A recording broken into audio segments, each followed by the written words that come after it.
Welcome to the topic mitosis from the chapter Cell Cycle and Cell Division from HS first year syllabus.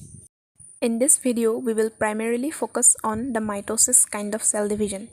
Cells reproduce by dividing to give daughter cells which can further divide themselves.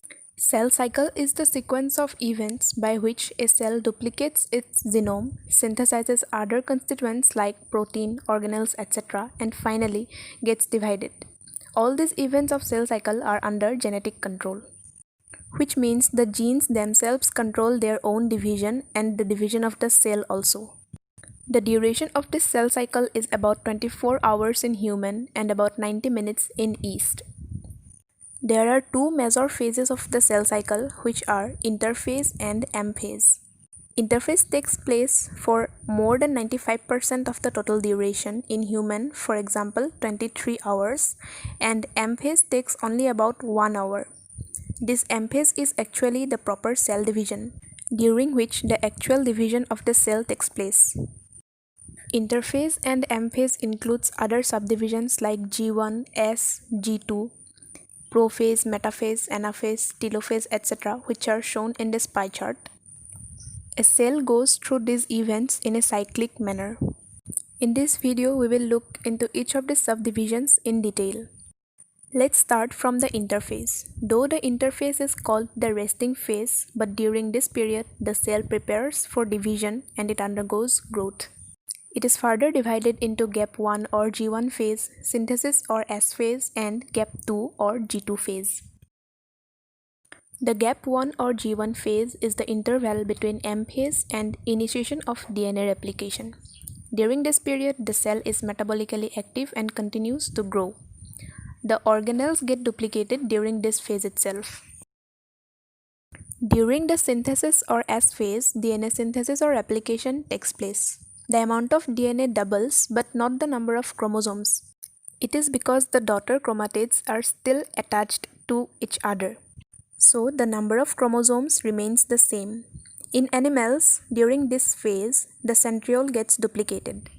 During the next phase, which is the gap 2 or G2 phase, the proteins are synthesized which are required for mitosis or cell division, and cell growth continues during this phase. There is a unique stage called quiescent stage or G0 phase, which some cells may enter. These may be cells that do not continue to divide in adult animals, for example heart cells.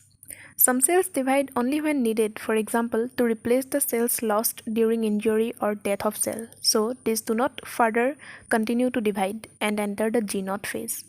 Such cells exit the G1 phase. This is an important point from entrance point of view, and they enter an inactive stage called quiescent stage or G0 phase. Cells are metabolically active during this phase. Before learning about the M phase, it is important to know that in animals, mitotic cell division occurs only in the diploid somatic cells, but in plants, mitosis occurs both in haploid and diploid cells, which gives rise to alternation of generation in plants, about which we get detailed information in the chapter Kingdom Plantae. Now let's move on to the M phase. It is the most important period of cell cycle because the actual cell division takes place during this M phase. Major reorganization of almost all the components of a cell takes place during this phase. In mitosis, this phase is called equational division because the number of chromosomes in the parent and the daughter cells are the same. That means the number of chromosomes does not become halved. For the ease of study, this M phase is further divided into 4 stages, which are prophase, metaphase, anaphase, and telophase. To learn these phases in order, you can simply remember the first letters of these phases in the sequence PMET. This simple word PMET will enable you to remember these 4 stages in sequence. This simple diagram will enable you to overview the basic events that takes place during these phases. You can have an idea of how a cell goes through prophase, metaphase, anaphase, and telophase to finally form 2 daughter cells. Now let us have a look into these phases individually and in more details. During the first phase, that is the prophase, the condensation of chromosomal material starts, which leads to the formation of mitotic chromosomes. This means the individual chromosomes separate out and do not remain as a mass of tangled chromatin material. This is also called chromatin condensation. The chromosomes are seen to be composed of two chromatids that are attached together. The centrioles, which are duplicated during the S phase, moves towards the opposite poles of the cell. Initiation of the assembly of mitotic spindle takes place during prophase. The microtubules help in this process. These microtubules are the proteinaceous components of the cell cytoplasm. At the end of the prophase, when viewed under the microscope, the cell does not show Golgi bodies, endoplasmic reticulum, nucleolus, and the nuclear envelope. It is an important point to be noted that at the end of prophase, all these four components of a cell, that is the Golgi bodies, endoplasmic reticulum, nucleolus, and the nuclear envelope, becomes disintegrated and hence cannot be viewed under the microscope. So these are basically the events that takes place during prophase. You can relate all these events to the given diagram and see how the chromosomes are seen to be composed of two chromatids that are attached together at the center. And you can also see that the nuclear envelope has already disintegrated and the chromosome has spread all throughout the cell cytoplasm.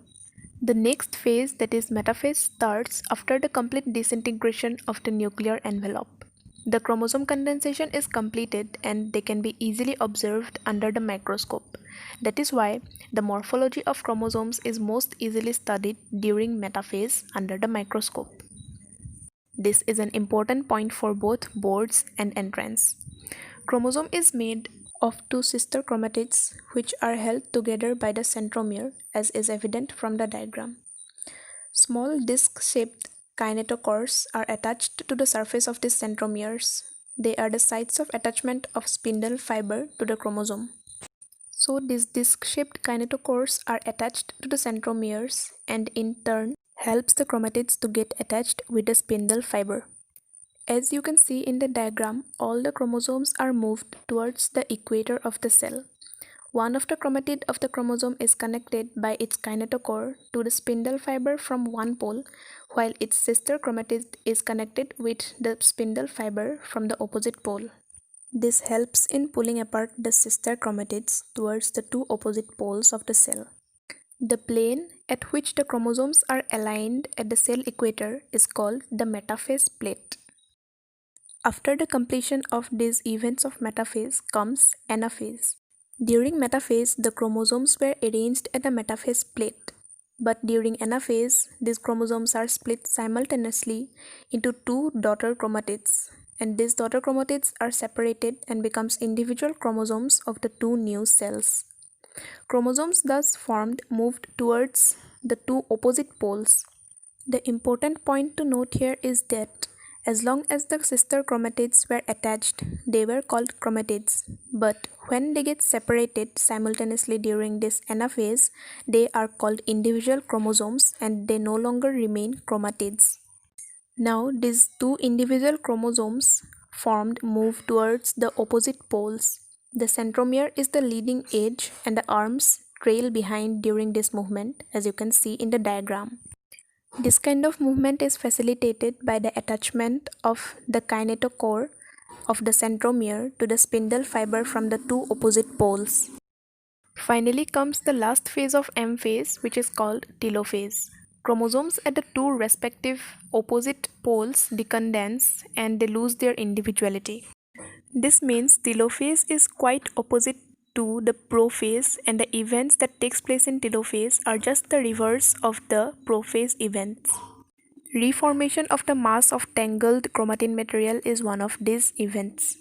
Surrounding these chromosome clusters, the nuclear membrane also assembles, which was disintegrated during the prophase. At the same time, the cell components like nucleolus, Golgi bodies, and endoplasmic reticulum are also reformed. All these telophase events almost lead to the formation of two complete daughter cells, but as evident from the diagram, the two cells are still not separated. To accomplish this task comes the phase called cytokinesis.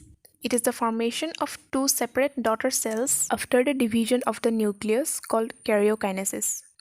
In animals, a furrow appears in the plasma membrane, which gradually deepens and finally joins in the center, dividing the cytoplasm into two parts. However, in plants, which consist of a rigid cell wall, the cell wall formation starts in the center of the cell and grows outwards to meet the existing lateral cell walls. Formation of this new cell wall begins with the formation of a simple precursor called the cell plate that represents the middle lamella of the cell wall. In this way, you can interpret the difference in cytokinesis between plants and animal cells. In animals, it starts from the peripheral parts and continues to the center, but in plants, it starts from the center and continues towards the peripheral parts. If cytokinesis fails after karyokinesis, then a multinucleate condition may arise. This condition is called syncytium. For example, the liquid endosperm in coconut, which is triploid, that is trisane. This liquid endosperm is free nuclear because they are not separated by cell walls into individual cells. Finally, let's have a look on the significance of the process of mitosis. It helps in the growth of multicellular organisms. It restores the nucleocytoplasmic ratio, which is disturbed by cell growth. Mitosis helps in cell repair. For example, cells in the upper layer of epidermis or in the lining of the gut need constant repair. The meristems of the plants also divide by mitosis. Thus, mitosis is a significant event for both plant and animal life. So that was all for today's topic. If the video was beneficial, please leave a like and don't forget to subscribe my channel to get more such videos on simple explanations of the topics included in HS syllabus. I will be back with another video. Thanks for watching.